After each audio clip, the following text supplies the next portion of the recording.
Hi everyone, welcome to episode 6 of Startup Playbook TV. I'm your host Rohit Bhargava, and today I'll be talking to Liam Hanel, the founder of Lyra. Today we'll be talking about how to find customers, how to retain customers, and deciding between a B2B and a B2C product.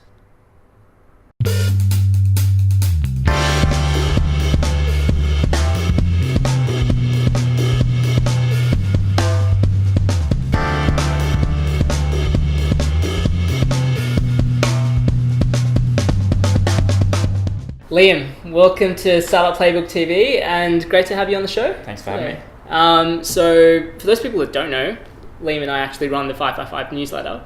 But for those people that are watching at home, do you want to tell them a little bit about yourself and what you're working on at the moment? Sure.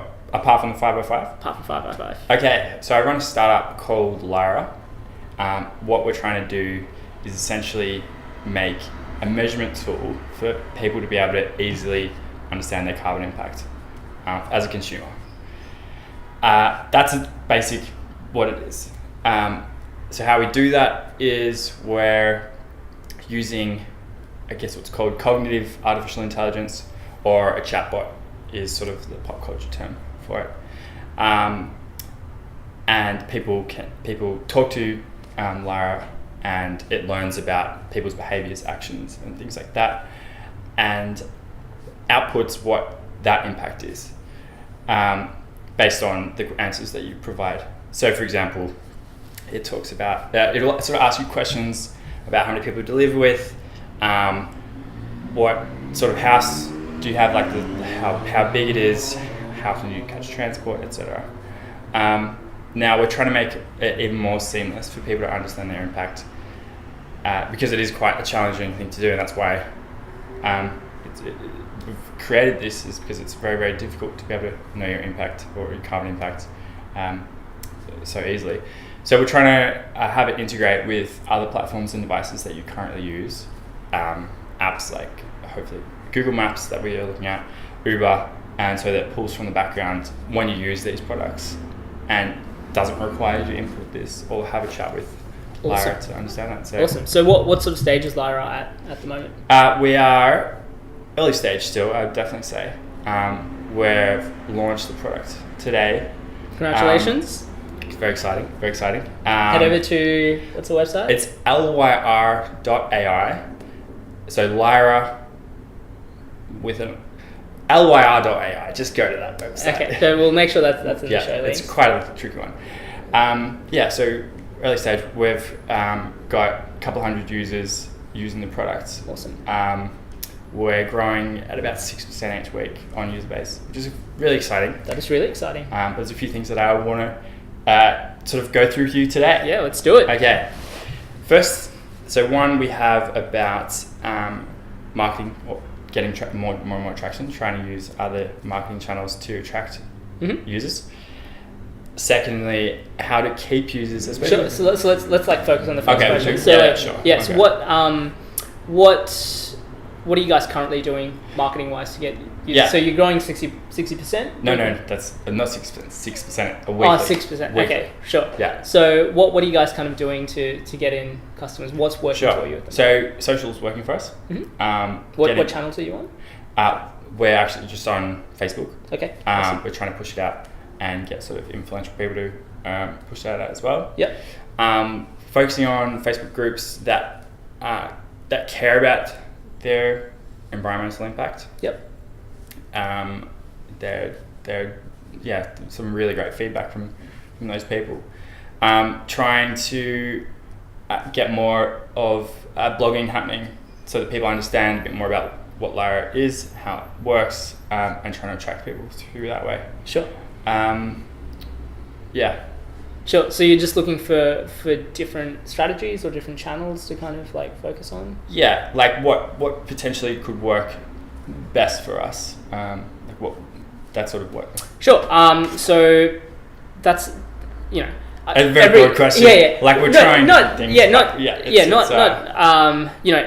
At the end of the day, everything could work potentially. It's a matter of like are you familiar with like bullseye?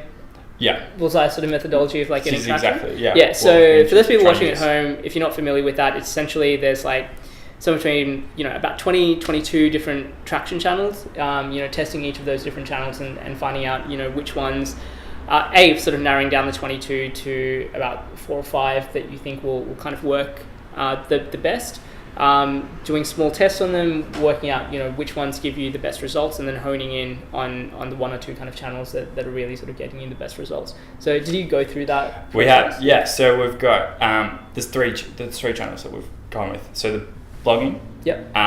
Events, so sort of public speaking, as well as, what's the last one? Publicity. So trying to get, engage with journalists or people who, that's sort of route. Sure. Through media, so. Sure. And so Facebook kind of sits in with like all of the other content that you're creating, using Facebook as a way to like distribute out that content to people? So we've used that so far, probably not to its limit, without paying for it. Yeah. But probably to its limit without paying for it. But there's always more, but we're sort of at that point where we need to ramp it up and try different. This is why we've done the bullseye sort of thing. Sure. So essentially, you're kind of like looking at ways that you can get additional traction without having any resources, like any money. Pretty much. Okay. Essentially, that's like going very, very, skin trying to do this. It's cool. So I think like your approach of like going to Facebook groups around people that care is a really good one. Because, especially if you're going to Facebook groups where people are, really engaged and are posting up content, and are at a relevant crowd, you can get a lot of sort of uptake from that. So for anyone that's part of the Sydney Startups group or in the sort of tech startup space, the Sydney Startups group is awesome for, posting up about your own startup, getting feedback and those sort of things. Finding great community. Yeah, absolutely. So, I mean, like finding similar sort of communities for your particular industry or vertical could be really effective. I don't know where they are. The other one is, like I think with your business in particular, there's so much about like people being able to take control over their own impact. It's hard for people, as you said, to know specifically what their carbon impact is when there's so many different factors. You've got carbon calculators that are out there that aren't very effective or don't give you that kind of level of detail that you're sort of providing. So, I would kind of tell that story. So if you're doing sort of PR, a lot of it can be based around like topically what's kind of happening at the moment. So, you've got sort of Elon Musk and Mike Cannon-Brookes who are trying to sort out the energy kind of supply. And that's right. So kind of trying to form yourself as part of the conversation about, topically what's kind of happening at a macro level within Australia or globally. Maybe you can talk about how not enough is being done in renewables and how, individual people can take control of their own impact that way and can make a difference on their own by kind of limiting things themselves. Again, I spoke to Ali in the previous episode about PR. And that was one of the things that you kind of mentioned that you're sort of looking at. Of getting publicity again,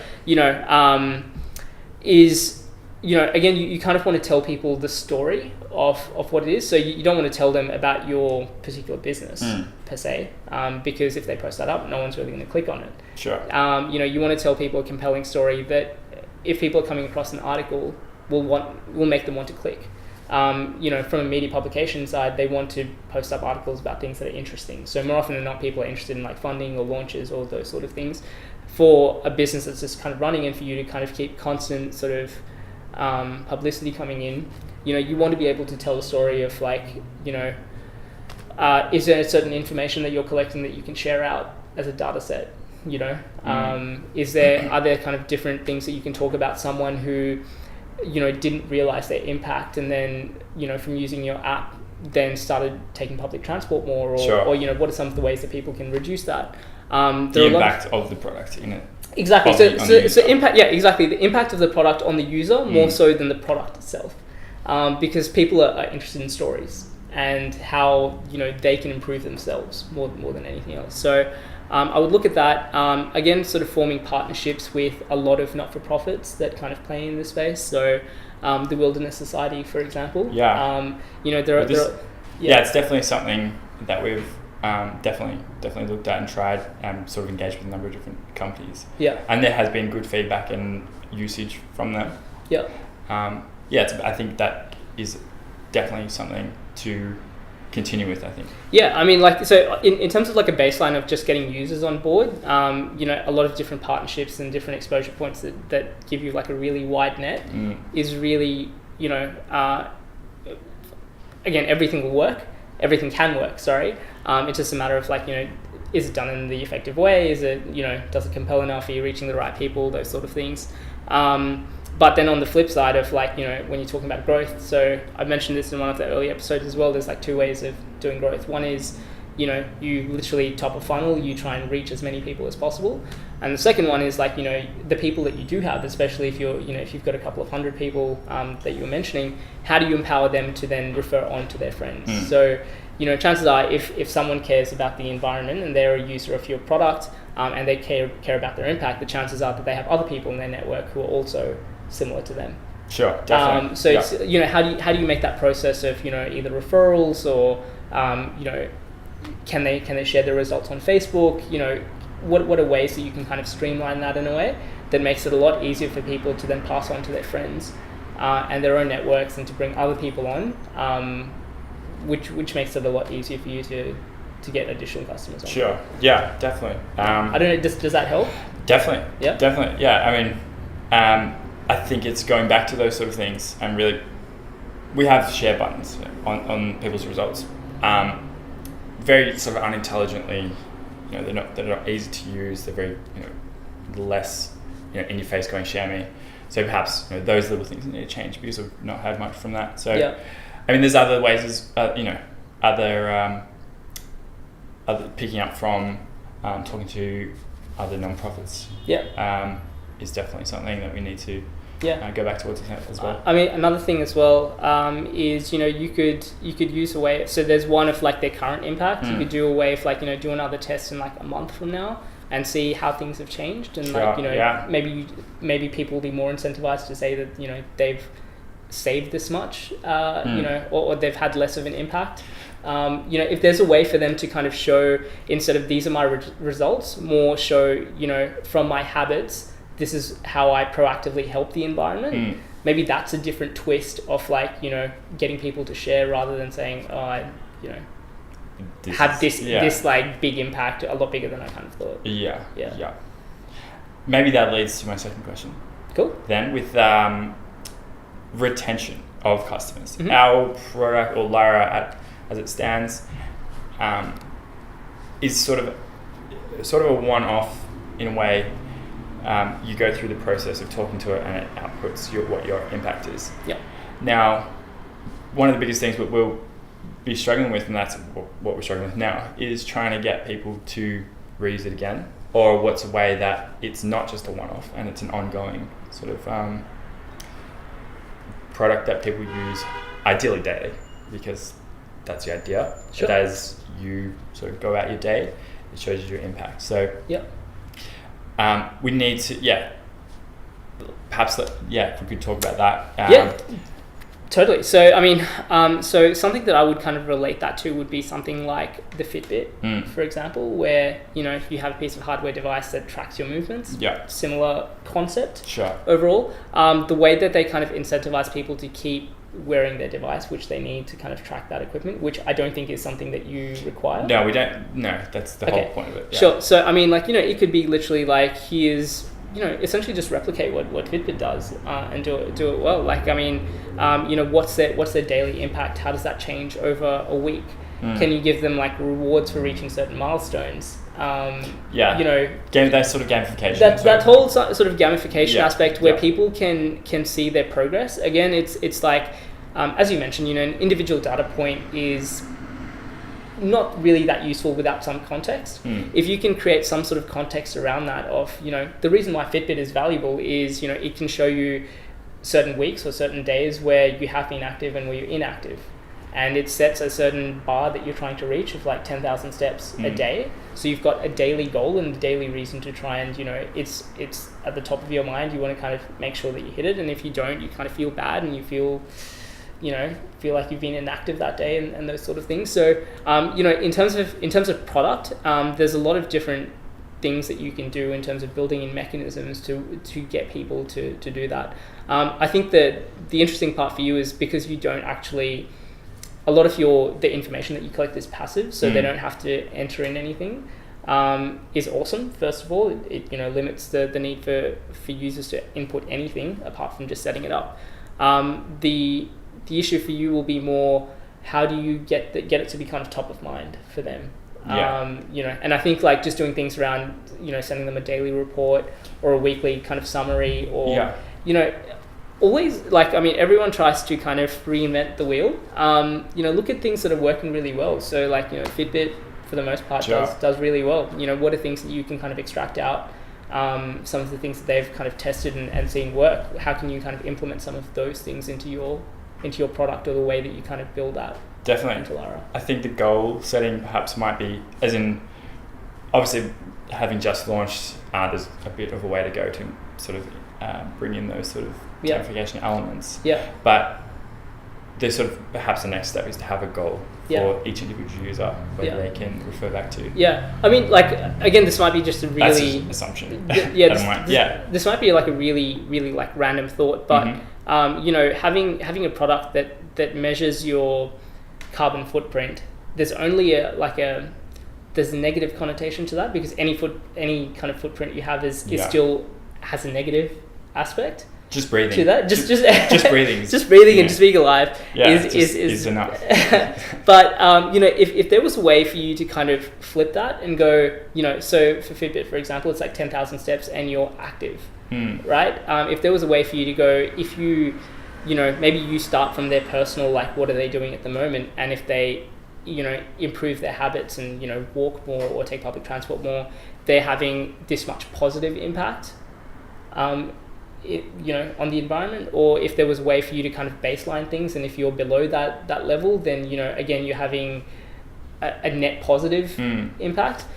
If there are ways for you to kind of frame that in a slightly different way for it to be more positive and something that people can aspire to, I think that will potentially lead people to want to engage with that more than a negative aspect of like, you're doing awful. Like, that is sort of like a bit of a turn off, I think, for people. To go, why am I even using this? If it's so awful, then I want to be encouraged. I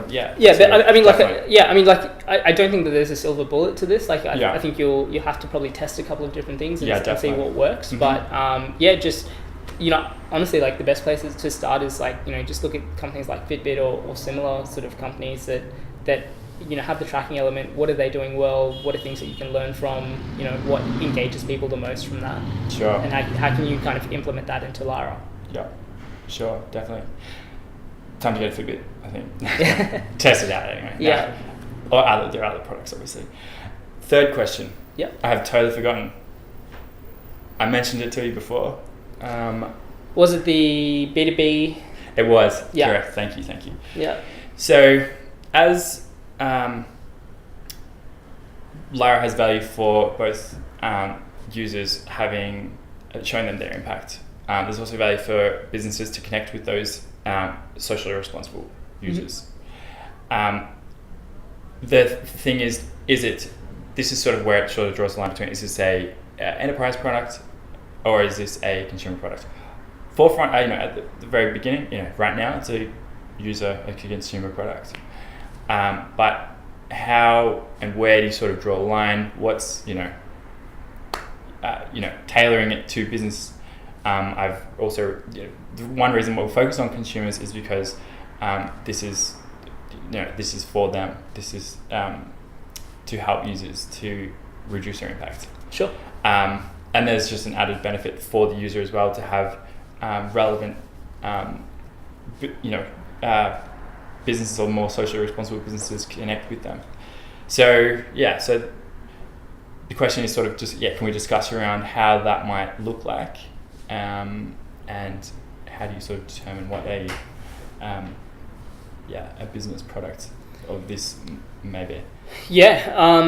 So I think, like, in terms of business product, the way that I kind of would see this would be similar to a lot of the partnerships that you would develop with like not-for-profits, for example, where they would essentially like spread that out. Are you familiar with like I think it's called the GCC or something, the Global Corporate Challenge? I've heard of it, yeah. Yeah, so this is like before Fitbits, they like Yes. literally gave you like a pedometer, and you Yeah. would like walk around, and then you would input your kind of thing, and then you would have like a internal like corporate challenge, and then that would, you know, be on a global scale, and you would kind of see how your company compared to other companies, Yeah. those sort of things.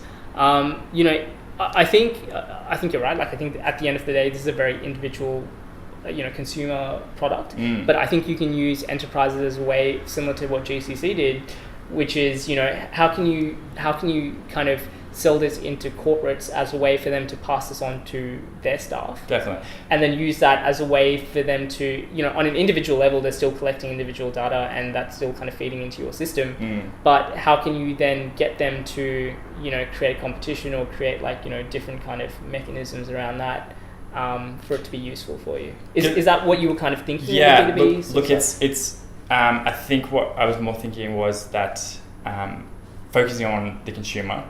So we've had a lot of interest from a national non-profit who's interested to use it within their organisation.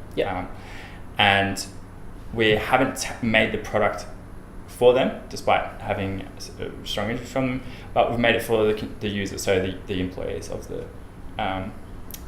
the company. So where do you sort of draw the line and sort of make it, you know, a business product or have both sides, or, you know, Sure. But, you know, you've got a lot going on at a startup. So where do you sort of decide this is where? Look, I think that's a very personal Sure. question. Like I think it's really up to, like, you know, what is it that you kind of want to, you know, where do you draw the line? Is more. You know, I don't think anyone can kind of really answer that question for you. I would say, like, it's a little bit based on, you know, especially at the early stages. Again, depends on what your kind of vision of the product is, but like, you know, where are you getting the most traction from? You know, it doesn't make sense for you to, if you sell to one company and they get you 70,000 users, you know, does that change the game for you? Yeah. You know, and does that create a business model for you around the Lyra product as well? Or does this make more sense as you know, a purely consumer facing product? I don't know. That's your kind of call to make. Yeah, definitely. But you know, it's a matter of like, and I think that's a really good question of, like, you know, when you have a lot of different options on the table, how do you kind of decide on what to do? So far, it's been very consumer based. Yeah. Having interest from businesses is definitely sort of, how can we integrate that into this? I think a lot of it. Again, it's different, but like I feel like a lot of it will just come down to what is your vision of this product? What do you kind of see this being in like 5 years, 10 years? If everything goes well, how does this play out? And how do the different components fit into that? So, you know, if your goal is to, you know, we want to get 1 million users on board, right? We want to help 1 million people, you know, have an impact and have a positive impact, like track their data and have a positive impact on the world. Does selling into corporates speed up that process and help you get there quicker? It all just comes back to, you know, what's your vision for this, and what are the different ways that you can kind of get there to do that. And I think people can give you advice on that, but like I think at the end of the day, that's your personal call to make of, like, you know, what do you want this to be for you? And what's the vision behind that? Definitely. Yeah. I think I know. I definitely know where I want it to be. Focused on the user, consumer. So, awesome. First and forefront. Thank you, Rohit. No, thanks so much for coming in and sharing Lyra's stories. So, Liam, for anyone who wants to say hello, find out more, sign up for 555, and or sign up for the beta of Lyra. Yeah. So, what's the best way for them to do that? Sure. So you can go to lyr.ai to sign up to Lyra, and you will get access shortly to the beta version. For 5x5 that myself and Rohit work on, it's 5x5weekly.com, and you can sign up. A little bit about it is that it's a curated list of what's happening in the Australian startup ecosystem every week, delivered to your inbox at 5 a.m. on a Friday. So first I'll go to Lyra first. Try that one first. Absolutely. Awesome, Liam. Thanks a lot for coming in, and best of luck with everything. Thanks, Rohit. Yes. Cheers.